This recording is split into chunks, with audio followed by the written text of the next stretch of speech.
বাবুটা আমার পেটে আসার পর থেকেই টের পেলাম কিছু একটা ঠিক নেই। আমার অসম্ভব কেয়ারিং, সাপোর্টিভ, প্রচণ্ড রকম ভালোবাসা বরটা হঠাৎ করেই বদলে গেল। আমাকে খুব অবহেলা করা শুরু করলো, আমার থেকে দূরে সরে যেতে লাগলো। কেন এমনটা হলো আমি তা জানি না। বিয়ের 6 বছর হয়েছিল আমাদের। এই 6 বছরে শুধু একবার বাবা মা ডাকটা শোনার জন্য আমি আর আবির কি করেছি তা কেবল আমরাই জানি। ডাক্তার দেখিয়েছি, টেস্ট করিয়েছি, কিছুতেই কিছু হয়নি। শেষে বুঝে গেছিলাম আমাদের আর মা বাবা ডাক শোনা হবে না। আমি নিজেকে সামলে নিয়েছিলাম। আবির ভেঙে পড়েছিল। আমার থেকেও একটা ছোট্ট বাবুর শখ ওর ছিল অনেক অনেক বেশি। আবির চুপচাপ আমার কোলে মাথা রেখে শুয়ে থাকতো। আস্তে আস্তে বলতো, হেনা, আমি তোমাকে খুব কষ্ট দিয়ে ফেলেছি তাই না? আমার সাথে বিয়েটা না হলে তুমি খুব সুখী হতে। আমি ওর চুলে বিলি কেটে দিতে দিতে বলতাম, তুমি যতদিন আমার পাশে থাকবে আমার আর কোনো কষ্ট নেই। আবির অন্য পাশ ফিরে শুয়ে পড়তো। বুঝতাম আমার কথা ও বিশ্বাস করতো না। সেই আবির এতটা কেন বদলে গেল বুঝতে পারছিলাম না। নায়লাকে বলেছিলাম। নায়লা আমার বন্ধু, খুবই বিশ্বস্ত বন্ধু। ও জিজ্ঞেস করলো, আবির ভাই কি এখন ঠিক মতন সময় করে অফিস থেকে আসে? আমি বললাম, না, একটু দেরি করে আসে। অন্যমনস্ক থাকে নাকি? অন্যমনস্ক মানে? এই কোনো কথা চিন্তা করছে এক মনে, বা হয়তো দুশ্চিন্তায় আছে। হ্যাঁ, থাকে এরকম। তোকে লুকিয়ে কারোর সাথে কথা বলে? আমি নায়লার দিকে তাকিয়ে বললাম, তুই কি মিন করতে চাইছিস বলতো? কিছু মিন করতে চাইছি না, যেটা বললাম সেটা করে কিনা বল। কথা বলে মাঝে মধ্যে, অফিসের জরুরি বিষয় নিয়ে কথা বলে। বুঝতে পারছি। তুই আবির ভাইকে কিছুদিন দেখ, তারপর আমাকে জানা ওনার আচরণে কোনো পরিবর্তন আসছে কিনা। আমি আবিরকে পর্যবেক্ষণ করতে থাকি কয়েকদিন। ও বিষণ্ণ, আগের থেকে খুবই বিষণ্ণ, যেন কোনো কাজে মন দিতে পারছে না। অফিস থেকে আসতে প্রতিদিনই লেট করে। আগে আসতো 6টায়, এখন 8টা-9টা বেজে যায়। আমার সাথে বসে রাতের খাবার খায় 10টায়। এরপর পাশের ঘরে চলে যায়, কারোর সাথে অফিসের দরকারি বিষয় নিয়ে কথা বলে। ঘুমাতে আসে 12টার পর। আবির এখন প্রচণ্ড ব্যস্ত থাকে, জানি। আগে আরও ব্যস্ত ছিল। আমাদের বিয়ের সময় ওর ইনকাম ছিল অনেক কম। অফিসের পর টিউশনি করাতো, পার্ট টাইম করতো, অথচ তখনও আমাকে দেওয়ার মতন সময় পেত ও। এখন আর পায় না। এখন বড় অফিসে গেছে, ও স্যালারি বেড়েছে, কিন্তু আমাকে দেওয়ার মতন সময়টা কমে গেছে। এই যে ওর বেতন কম ছিল, এটা নিয়ে ওর কষ্ট ছিল। ওকে বিয়ে না করলে আমি সুখী হতাম না, এই কথাটার জন্যই বলতো ও। প্রথম যখন ওর সাথে সম্পর্কের কথা আমি বলেছিলাম, বাবা প্রথমেই না করে দিয়েছিলেন। বলেছিলেন, ও তোকে খাওয়াবে কি? ইনকাম কত ওর? সারাটা জীবন কষ্ট করে যাবি তুই। ওর সাথে বিয়ে দেওয়া যাবে না তোকে। আমি জোর করি আবিরকে বিয়ে করি। বাবা এর পর থেকেই আমার সাথে সমস্ত যোগাযোগ বন্ধ করে দেয়। আমাদের যে বাচ্চা হচ্ছিল না, অনেকেই বলতো এটা নাকি আব্বা আম্মার অভিশাপের ফল। আবির এই জন্য নিজেকেই দায়ী করত। আমরা যখন বেবি নেওয়ার চেষ্টা করছি, অনেকেই বলতো বাইরে গিয়ে ডাক্তার দেখালে হয়তো কিছু একটা হতে পারে। আমরা তখন 2 রুমের একটা বাসায় থাকি। বর্ষাকালে যার ছাদের পানি থেকে বাঁচার জন্য বালতি পেতে রাখতে হতো। এই অবস্থা নিয়ে বিদেশে যাওয়ার চিন্তা কল্পনাও করা যায় না। আবির এসব কারণে আরও ডিপ্রেশনে পড়ে গিয়েছিল। ও ভাবতো, ও যদি এত গরিব না হতো তাহলে আমার জীবনে এত কষ্ট হতো না। বাবা সুন্দর করে আমাদের বিয়েটা মেনে নিতেন, আমরা বিদেশে গিয়ে চিকিৎসা করাতে পারতাম, আমার জীবনে আর কোনো কষ্ট থাকতো না।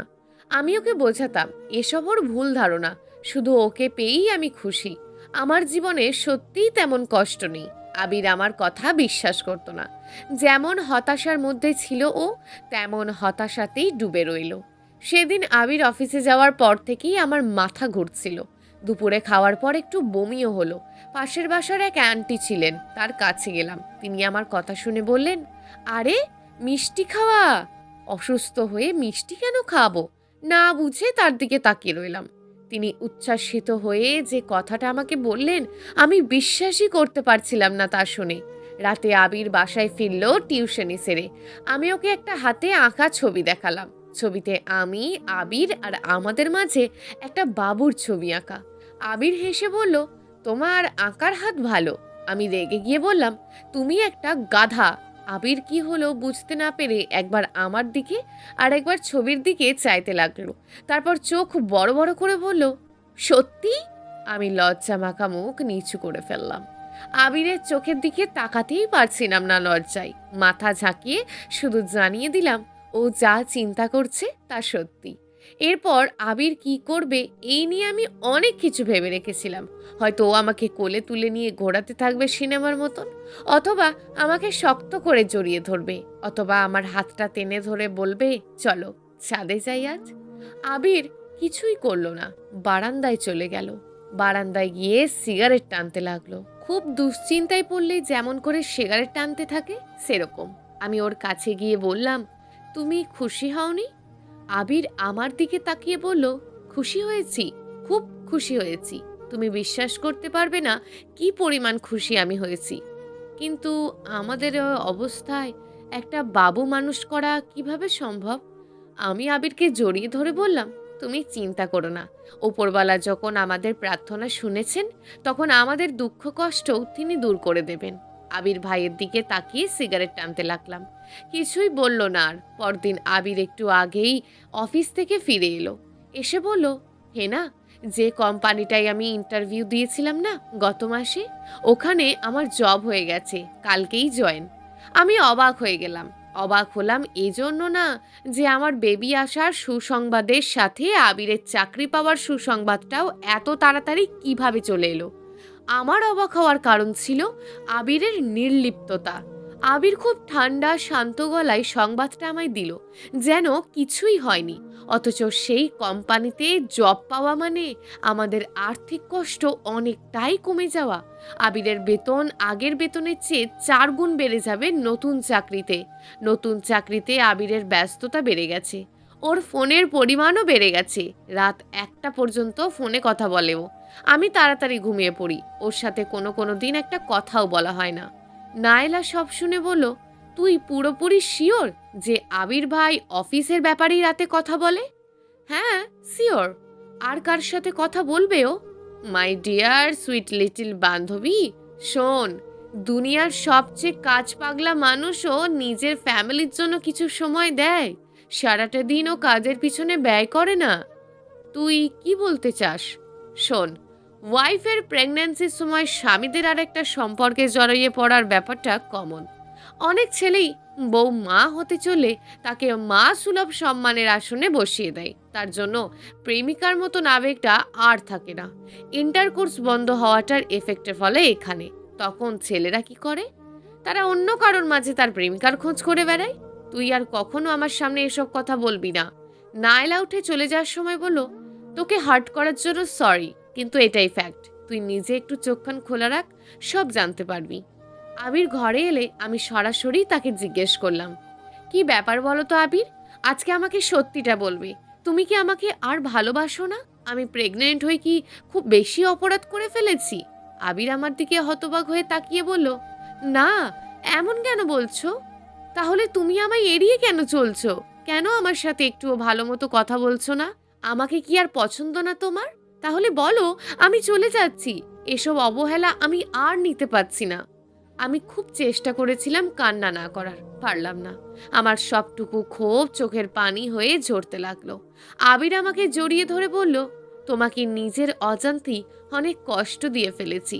প্রমিস, আর এমনটা হবে না। পরদিন আবির চলে যাওয়ার কিছুক্ষণ পর বাসায় কলিং বেল বাজলো। এমন সময় সাধারণত বাসায় কেউ আসে না। আমি দরজা খুললাম দুশ্চিন্তা নিয়ে, আর খুলেই ভীষণ অবাক হয়ে গেলাম। মা দাঁড়িয়ে আছে। মাকে আমি 6 বছর দেখিনি, শুধু ফোনে কথা বলেছি। বাবার ভয়ে লুকিয়ে লুকিয়ে ফোনে কল দিত মা। মা আমার নতুন বাড়ির ঠিকানা জানতেন না। আবির নতুন চাকরি পাওয়ার পর আগের বাড়িটা চেঞ্জ করেছি। আমি জিজ্ঞেস করলাম, এই বাড়ির ঠিকানা কই পেলে মা? মা বলল, বলছি, আগে তোর বাবাকে একটা কল দে, বেচারি নিচে দাঁড়িয়ে আছে, লজ্জায় উপরে আসতে পারছে না। আমার তখন চিৎকার করে কান্না করা বাকি ছিল শুধু। উপরওয়ালা আমার জন্য এত সুখ লিখে রেখেছেন কখনো ভাবতেও পারিনি। জীবনে আমি যা কিছু চেয়েছিলাম তার সবটুকুই পেয়েছি। আব্বা আমার কাছ থেকেই শুনলাম আবির আগের দিন তাদের বাসায় গিয়েছিল। তাদের কিছু কথা বলেছে, আমার প্রেগনেন্সির ব্যাপারটাও। হাত জোর করে মাপ চেয়েছে। বাবার মন গলানো খুব একটা সহজ কাজ নয়। সেই কঠিন কাজটাই আবির করে ফেলেছে। আবির বাড়ি ফিরলে আমি ওকে শক্ত করে জড়িয়ে ধরে রাখলাম। ও বলতে লাগলো, প্লিজ আমাকে ছাড়ো, জামা কাপড়টা অন্তত খুলতে দাও। আমি তাও শুনলাম না। আমি ওকে এভাবেই জড়িয়ে ধরে সারা রাত কাটিয়ে দেব, সারা জীবন কাটিয়ে দেব। এত কিছুর পর আমি ভেবেছিলাম আমাদের আর কিছু পাওয়ার বাকি নেই, কিন্তু ভুল ছিলাম আমি। সেদিন আবিরের ছুটি ছিল, বাসাতেই ছিল সে। হঠাৎ একটা ফোন এলো। ফোনে কথা বলার পর আবির অনেকটাই চুপচাপ বসেছিল। আমি জিজ্ঞেস করলাম, কি হয়েছে? আবির বলল, তোমাকে আমার এক চাচার কথা বলেছিলাম না, বিরাট বড় লোক, কোটি টাকার মালিক, কিন্তু তার টাকা পয়সা কাউকে দিতে চায় না। আমি বললাম, হ্যাঁ, বাবার খালাতো ভাই নাকি যেন, উনি তো গ্রামেই থাকতেন। হ্যাঁ, গতকাল উনি মারা গেছেন। ও, আমি বুঝতে পারিনি। উনি ওনার সমস্ত সম্পত্তি আমার নামে উইল করে রেখে গেছেন। সম্পত্তি কম বেশি 63 কোটি টাকা। আমি অবাক হয়ে আবিরের দিকে তাকিয়ে বললাম, কি বলো আবির, তুমি ঠিক বলছো? আবির বলল, হ্যাঁ সত্যি। আমি আবিরের দিকে তাকালাম। চাচার মৃত্যুতে দুঃখ অথবা এত বড় সম্পত্তি হঠাৎ পেয়ে যাওয়ার আনন্দ, যে কোনো একটা অনুভূতিও দেখতে চেয়েছিলাম তার মুখে। অথচ তার মুখে এইসব অনুভূতির একটাও দেখলাম না। বরং তার মুখে ছিল ভয়, প্রচণ্ড ভয়। ভয়ে আঁতকে তার মুখ শুকিয়ে এতটুকু হয়ে গেছিল। আমি জিজ্ঞেস করলাম, কি হয়েছে আবির? কিছু হয়েছে? তুমি এমন করছো কেন? আবির কিছু বলল না, চুপচাপ গিয়ে বিছানায় শুয়ে পড়ল।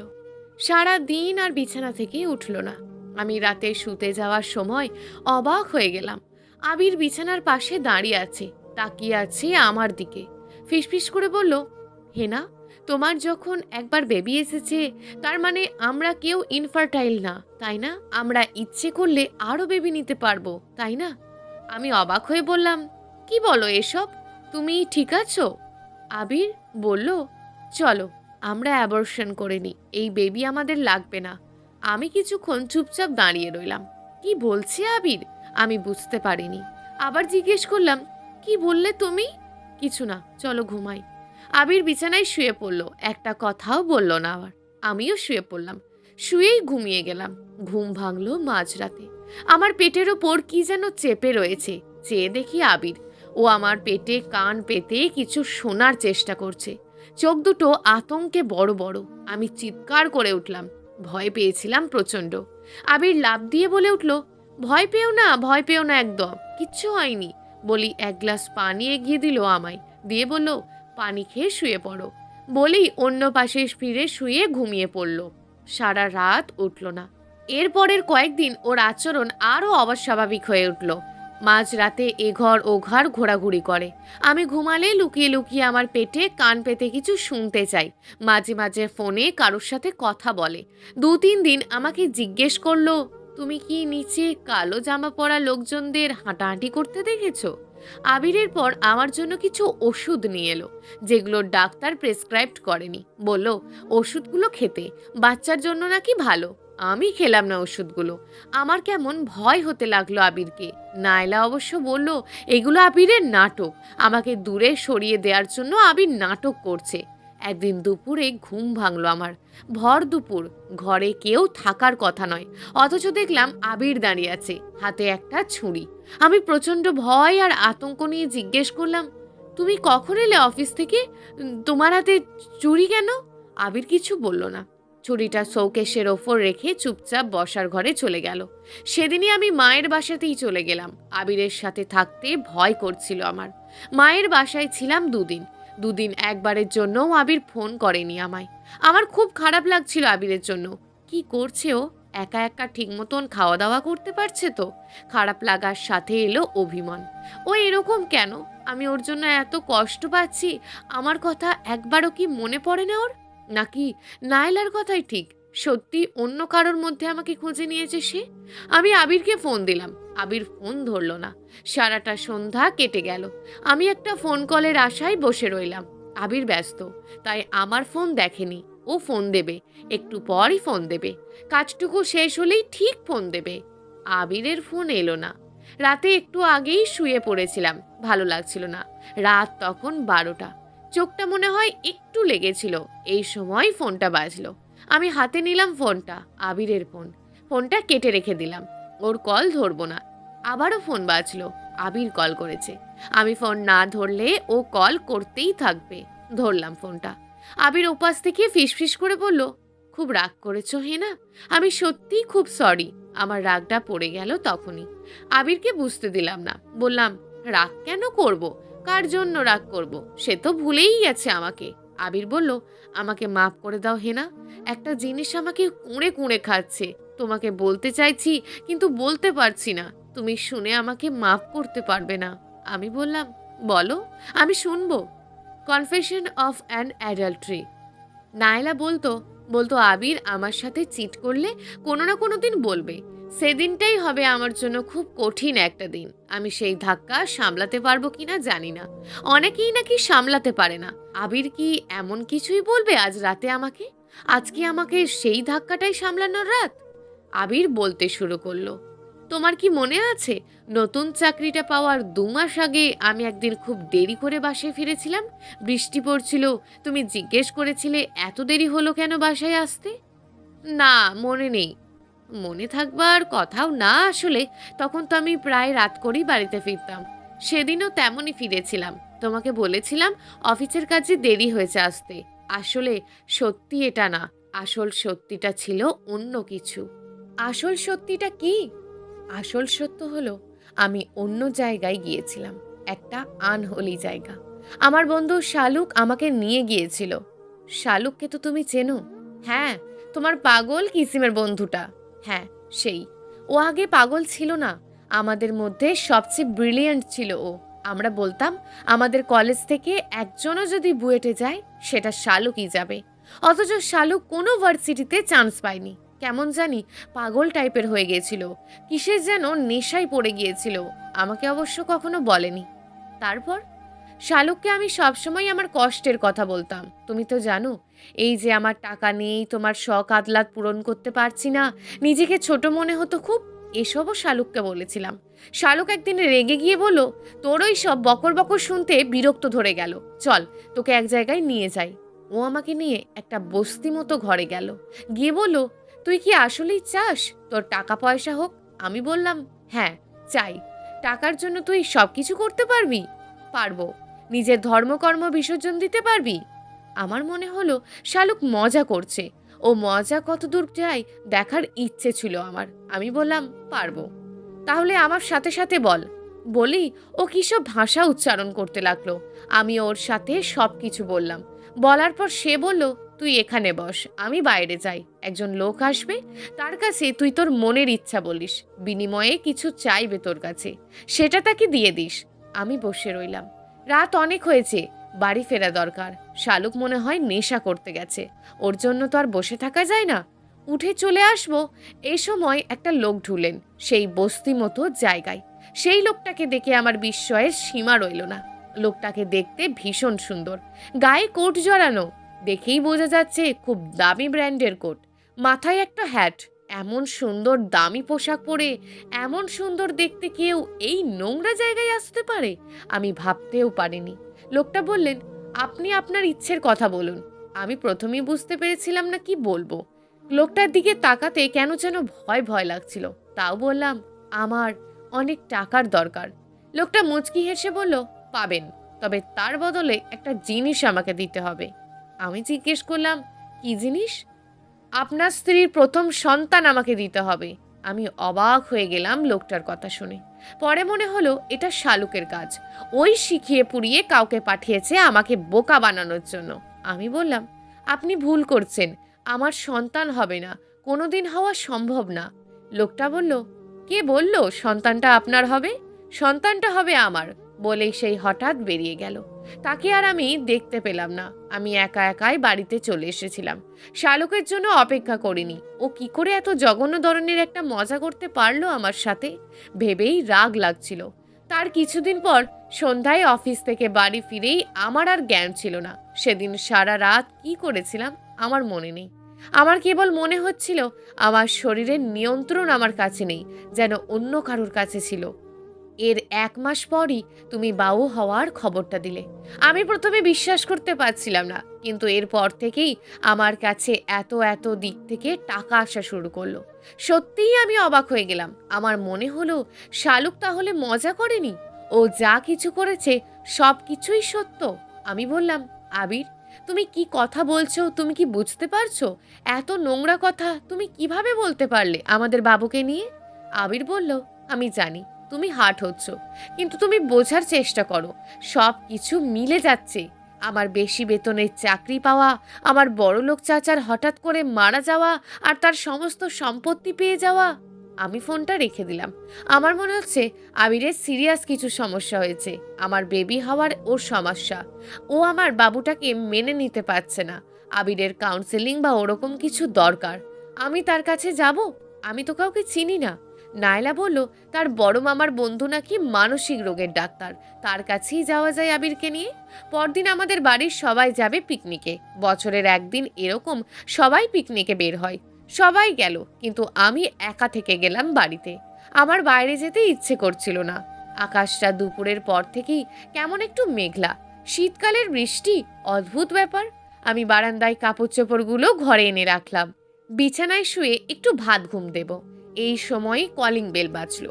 দরজা খুলে দেখলাম আবির দাঁড়িয়ে। আবিরকে দেখে আমি একটু ভয়ই পেয়েছিলাম, স্বীকার করি, কিন্তু তবুও অসম্ভব এক ভালো লাগায় মনটা ছেয়ে গিয়েছিল। খুব ইচ্ছে করছিল ওকে জড়িয়ে ধরতে, কিন্তু ওর গম্ভীর মুখ দেখে আমি আর এগোলাম না। আবির ঘরে ঢুকলো, জিজ্ঞেস করলো, বাড়িতে কেউ নেই? না, সবাই পিকনিকে গেছে। তার মানে তুমি একা? হ্যাঁ। আবির মাথা নিচু করে রইল অনেকক্ষণ। আমিও কি শোনার জন্য যেন অপেক্ষায় বসে রইলাম। অনেকক্ষণ পরেই আবির বলল, কালকের কথাটা আমি শেষ করিনি। শুনতে চাই না আমি। তোমাকে যে শুনতেই হবে। আমি ঠিক নেই হেনা, সব কিছু ওলট পালট হয়ে গেছে। আমি রাতে ভয়ে ঘুমাতে পারি না। সব সময় আশেপাশে ভয়ঙ্কর লোকজনদের দেখি, কারা যেন কালো জামা কাপড় পরে আমার আশেপাশে ঘুরে বেড়ায়। আমি তাদের চিনি না। আমি বললাম, আবির, তুমি আপসেট। আমার পেটের বাবুটাকে তুমি মানতে পারছো না, তাই এমনটা করছো। আবির মাথা নাড়ে, না, এমনটা না। আমি যা দেখেছি সব সত্যি। অফিস থেকে ফিরে আমি ঘন্টার পর ঘন্টা কথা বলতাম শালুকের সাথে। ওর কাছে কান্নাকাটি করতাম এই বিপদ থেকে যাতে ও বাঁচায়। প্রথমে ও বলেছিল আর কোনো উপায় নেই, কিন্তু আমার এইসব কান্নাকাটি দেখে ওর মন মনে হয় গলেছিল। কয়েকদিন খুব হেল্প করার চেষ্টাও করেছিল আমাকে। তারপর হেল্প করেছিও? আবির আমার দিকে অদ্ভুত তাকিয়ে বলল, গত 2 দিন তোমার সাথে কথা বলতে পারিনি হেনা, তুমি মায়ের বাড়িতে আসার পর। কেন জানো হেনা? আমি শালুককে নিয়ে ব্যস্ত ছিলাম। শালুক মারা গেছে। পরশুদিন ওর ফ্ল্যাটে মৃত অবস্থায় পাওয়া গেছে ওকে। আমি অবাক হয়ে তাকিয়ে রইলাম। কি যে বলবো বুঝতে পারছিলাম না। আবির বলল, এই বেবিটা আমাদের সবার জন্যই অমঙ্গল হেনা। ও আসলে কোনো একটা বড় অঘটন ঘটে যাবে। ওকে পৃথিবীতে আনার পুরো দায় আমার। আমি আমার নিজের দায় এখন মুক্ত হতে হবে। আবির টেবিল থেকে একটা ছুরি তুলে নিল। আমি জিজ্ঞেস করলাম, আবির, কি করছো তুমি? আবির ভীষণ মন খারাপ করা কণ্ঠে বলল, আমি সরি হেনা, পারলে মাফ করে দিও আমায়। আবির আমার দিকে আস্তে আস্তে এগোতে লাগলো। আমি তখন ভয় আর আতঙ্কে জমে গেছি। চিৎকার করে বললাম, এমনটা করো না আবির, তুমি তো এমন না। তুমি আপসেট দেখি উল্টোপাল্টা চিন্তা ঢুকেছে তোমার মাথায়। বিশ্বাস করো, এই বেবি আর কারণ না, এই বেবিটা তোমার আর আমার। আবির শান্ত ঠান্ডা স্থির চোখ মেলে আমার দিকে তাকিয়ে বলল, এই বেবিটা আমার নয় হেনা, এই বেবি তোমারও না, এই বেবিটা শয়তানের। আবির চুপচাপ আমার সামনে এসে দাঁড়ালো। ওর চোখে কি যেন একটা কষ্ট। ও আমার মাথার পিছনে হাত দিয়ে আলতো করে ধরে আমার চোখে চোখে রেখে বলল, আমাকে মাফ করে দিও হেনা, আমি সত্যিই তোমাকে খুব ভালোবাসি। এরপর ওর হাতের ছুরিটা ওঠালো ওপরে, সেটা আমার পেট বরাবর তাক করলো। আমার চোখে তখন বর্ষার অবিরল ধারার মতন কান্না নেমেছে। সেদিকে তাকিয়ে রইল আবির। ওর হাতটা থেমে গেল, পিছিয়ে গেল। তারপর হেঁটে হেঁটে চলে গেল বারান্দায়। বারান্দার রেলিংয়ের ওপর দাঁড়ালো। আমি ছুটে গেলাম ওকে থামানোর জন্য, কিন্তু ততক্ষণে দেরি হয়ে গেছে। আবির প্রচণ্ড রকম মানসিক ডিপ্রেশনে এবং ডিলিউশনে ভোগা এক ব্যক্তি ছিল। শুরু থেকেই নিজের আর্থিক দুরবস্থা আর দৈনন্দিন নিয়ে হতাশায় ভুগত সে। এর সাথে যুক্ত হয়েছিল নিজের বাবা হতে না পারার কষ্টটা। সব কিছু মিলিয়েই আবির প্রচণ্ড রকম হতাশায় ডুবে গিয়েছিল। হতাশা থেকে মুক্ত হতে সে নেশা করা শুরু করেছিল। এক্ষেত্রে তাকে সাহায্য করেছিল তার বন্ধু শালুক। শালুকের সাথে বিভিন্ন গোপন নোংরা জায়গায় গিয়ে সে নেশা করত। এভাবে একদিন নেশা করতে গিয়ে শালুক তার সাথে খুব খারাপ ধরনের একটা মজা করে। একজন ব্যক্তিকে আবিরের জীবনের গোপন কথা বলে সাজিয়ে গুছিয়ে সে শয়তান হিসাবে তার সামনে উপস্থাপন করে। নেশার ঘোরে থাকা আবিরের কাছে ব্যাপারটা অস্বাভাবিক লাগে। নেশার প্রভাবেই লোকটাকে অদ্ভুত কেউ ভেবে বসে সে। কিন্তু লোকটার চাহিদার কথা শুনে তার মনেও সন্দেহ জন্মায়। সে সন্দেহ করে ব্যাপারটা তার বন্ধু শালকই ঘটিয়েছে। কিন্তু নেশার ঘরে থাকার জন্য ব্যাপারটাতে পুরোপুরি নিশ্চিত হতে পারেনি সে। এর কিছুদিন পরই হেনা কনসিভ করে। কাকতালীয়ভাবে আবির সেই সময় নতুন চাকরিটাও পেয়ে যায়। দুটি ঘটনাই তার মনে গভীরভাবে রেখাপাত করে। প্রথমত, এত ডাক্তার দেখানো আর চিকিৎসা করানোর পরও যখন তাদের সন্তান হচ্ছিল না, আবির ভেবেই নেয় সমস্যাটা তারই। তাই যখন হেনা তাকে মা হওয়ার সংবাদটা জানিয়েছিল, তখন আবিরের মনে বদ্ধমূল ধারণা হয়ে যায় যে সন্তানটির পিতা সে নয়। আবার হেনাকে সে প্রচণ্ড রকম ভালোবাসে এবং বিশ্বাস করে। তাই হেনা যে তার সাথে কখনো প্রতারণা করতে পারে, এ ব্যাপারটা তার বিশ্বাস হয় না। সব মিলিয়ে আবিরের মনে এই ধারণা আসে যে সন্তানের পিতা সে নয়, শয়তান। এই ধারণার পিছে শালুকের সেই রাতে একজনকে শয়তান সাজিয়ে নিয়ে মজা করার ব্যাপারটা গুরুত্বপূর্ণ ভূমিকা রাখে। এছাড়া কলেজ লাইফে দেখা রোজমেরিজ বেবি, ওমেন বা পারির মতন কিছু ভৌতিক ছবিগুলো এই ধারণা গড়ে উঠতে সাহায্য করে। আবিরের হঠাৎ চাকরি পাওয়াটা এই ধারণার পিছনে একটা শক্ত ভিত গড়ে দেয়। আবির প্রচণ্ডভাবে বিশ্বাস করতে থাকে তার স্ত্রীর অনাগত সন্তানটি আসলে শয়তানের বংশধর। সে পৃথিবীতে আসলে অমঙ্গল ডেকে আনার জন্য জন্ম নেবে। এরপর হঠাৎ করে চাচার ফেলে যাওয়া সম্পত্তির মালিক হয়ে সে আরও বেপরোয়া হয়ে যায়। সে নিশ্চিত হয়ে যায় যে তার ধারণাই ঠিক। নিজের লোভ আর ভুলের জন্য পৃথিবীতে অমঙ্গল ডেকে আনছে সে। এই ব্যাপারটা সে মানতে পারে না। তাই সে ঠিক করে নিজের ভুলের প্রায়শ্চিত্ত সে নিজেই করবে। আবির এতটাই ডিলিউশনে ভুগছিল যে ড্রাগ ওভারডোজে যে শালুকের মৃত্যুটাকেও সে স্বাভাবিকভাবে নিতে পারেনি। ভেবেছে সব শয়তানের কাজ। এই ঘটনায় সে মানসিক ভারসাম্য হারিয়ে ফেলে। দ্রুত ছুটে যায় নিজের অনাগত সন্তান, পক্ষান্তরে নিজের স্ত্রীকে খুন করার জন্য। কিন্তু এই খুনের আগ মুহূর্তে তার ভিতরে চেতনা তাকে বাধা দেয়। নিজের চেতনা বা বিবেক আর নিজের ভ্রান্ত ধারণার দ্বন্দ্বে সে নিজেকেই হারিয়ে ফেলে। নিজের মনের এই তীব্র অন্তর্দ্বন্দ্ব থেকে বাঁচার জন্য সে শেষমেশ আত্মহত্যা করে। হতাশা আর সন্দেহ একজন মানুষকে কোন পর্যায়ে নামিয়ে নিয়ে আসতে পারে তার সবচেয়ে ভালো উদাহরণ হলো আবির। সমস্যা হলো তাদের এই সমস্যাকুল সময়ে তাদের সাহায্য করার মতন কেউ থাকে না। কারণ তাদের মনের ঝঞ্ঝা, বিক্ষুব্ধ অবস্থা আমরা কেউ বুঝতে পারি না, বোঝা সম্ভবও নয়। নাইলার বড় মামার বন্ধু, যিনি মানসিক রোগের ডাক্তার, আবিরকে নিয়ে এই ব্যাখ্যাটা আমাকে দিয়েছিলেন। আমার তখন প্রেগনেন্সির 8 মাস চলছে। আমার কিছুই ভালো লাগে না। একটা সন্তান আসছে আমার, কিছুদিন পরেই সে পৃথিবীর মুখ দেখবে, অথচ তার প্রতি আমার কোনো মায়াই নেই। একদিন আমি মাকে বললাম, মা, বাচ্চাটাকে আমি রাখতে চাইছি না, ওকে কোথাও দত্তক দিয়ে দেওয়া যায় না?